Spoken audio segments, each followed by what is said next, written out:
আসসালামু আলাইকুম বন্ধুরা, সবাই কেমন আছেন? আশা করি আল্লাহর রহমতে ভালো আছেন।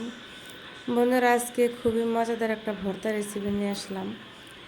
যাদের মুখে রুচি নেই, ভাত খেতে মন চায় না, ভাত দেখলে ভালো লাগে না, তারা এই ভর্তার রাতে বন্ধুরা ভাত খাবে, মুখে রুচি স্বাদ দুটাই ফিরে আসবে। একবার খেলে বন্ধুরা একদম মুখে রুচি যে কী পরিমাণ ফিরে আসবে বন্ধুরা, তা বলার বাইরে। আসেন ভর্তার রেসিপিটা আপনাদেরকে দেখাই কীভাবে বানাবো।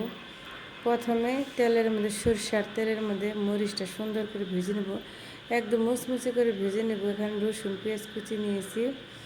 আমার বন্ধুরা, মরিচটা প্রায় ভাজা শেষের দিকে সুন্দর করে ভেজে নিতে হবে, জানি মরিচের ভিতর থেকে একটা সুগারান বের হয়, মুচমুচি জানি হয়। আমার মরিচটার ভিতরে সুগারান বেরোচ্ছে, দেখেন বুটাটা একদম টিপি দেওয়ার সাথে সাথে ভেঙে যাচ্ছে। এরকম করে মুচমুচা করে মরিচ ভাজতে হবে, তা না হলে এই ভর্তাটা খেতে টেস্ট হবে না, ভালো লাগবে না। মরিচে এরকম পর্যায়ে বাঁচতে হবে যেন ভিতরের বিচিটাও যেন মুচমুচা হয়, এটা কামড় লাগলে যেন একটা সুন্দর একটা সুগারান বের হয়। রসুনটা সুন্দর করে টিপে টিপে আমি মাখিয়ে নিব, এই যে মরিচের সাথে সুন্দর করে আলতো হাতে ডুলে কচলে কচলে মাখিয়ে নেব। পেঁয়াজটাও সুন্দর করে ভালো করে আলতো হাতে মাখিয়ে নেব, একদম সুন্দর করে ভালো করে এটাকে কচলে কচলে মাখিয়ে নেব। যত মাখানি ভালো হবে তত এই ভর্তাটা বন্ধুরা খেতে বেশি টেস্ট হবে। এই যে বন্ধুরা, এখন দিয়ে দেবো একদম ফ্রেশ খাঁটি সরষার তেলটা দিয়ে বন্ধুরা আবার আমি কচলে কচলে ভালো করে সুন্দর করে এটাকে মাখিয়ে নিব। দেখেন বন্ধুরা ভর্তাটা কি সুন্দর হয়েছে, তেলটা একদম কালার হয়ে গেছে।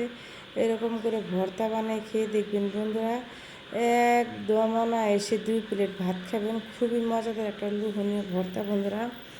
এই ভর্তার সাথে কি কি দিয়ে খাবো বন্ধুরা, এখন আমি খিচুড়ি রান্না করব। খিচুড়ির জন্য সব মশলা দিয়ে দিয়েছি। এখানে সুন্দর করে ভালো করে সরিষার তেল সব মশলা দিয়ে খিচুড়িটা ভালো করে মাখিয়ে নিব। এই ভর্তার রাধে বন্ধুরা খিচুড়ি খেতে রইল বন্ধুরা, বাসমতি চালের খিচুড়ি, এটা নিজের ক্ষেতের মানে বোনা চাউলের খিচুড়ি বন্ধুরা, নিজের হাতের।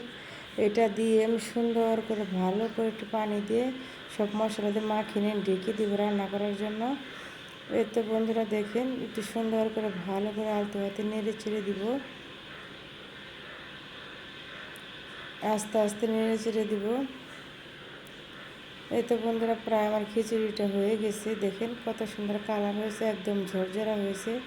আমি একটু হালকা বেশি দিন নেই, একটু মশারি ডাউল দিয়েছি, বেশি দিলে একদম নরম হয়ে যাবে, খেতে ভালো লাগবে না, একটু কম দিতে হবে ডাউলটা। সুন্দর করে আলতো হাতে নেড়ে চেড়ে দেবেন, ঝরঝরা হয় খিচুড়ি, ঝরঝরা না হলে খেতে ভালো লাগে না বন্ধুরা। মরিচ ডালা দিয়ে খিচুড়ি ভাত খেতে ঝরঝরা খিচুড়ি লাগে। এদিকে বন্ধুরা কলিজা ভুনা করছি, কলিজা ভুনা দেখাবো, আর শুকনো মরিচ ডলা দিয়ে খিচুড়ি খাবো। যে কলিজা ভুনাটা প্রায় হয়ে গেছে শেষের দিকে। দেখেন বন্ধুরা, এখন মশলা দিয়ে দেবো, নামিয়ে নিব। খুবই মজাদার একটা খাবার রেসিপি বন্ধুরা, যদি আপনাদের কাছে ভালো লাগে লাইক কমেন্ট করে সাবস্ক্রাইব করে পাশে থাকবেন। সবার জন্য শুভকামনা দোয়া রইল। আর বন্ধুরা, এই মরিচ ভর্তা দিয়ে এরকম করে খিচুড়ি খেয়ে দেখবেন, একদম সুস্বাদু, জিভে লেগে থাকবে খাওয়ার পরে।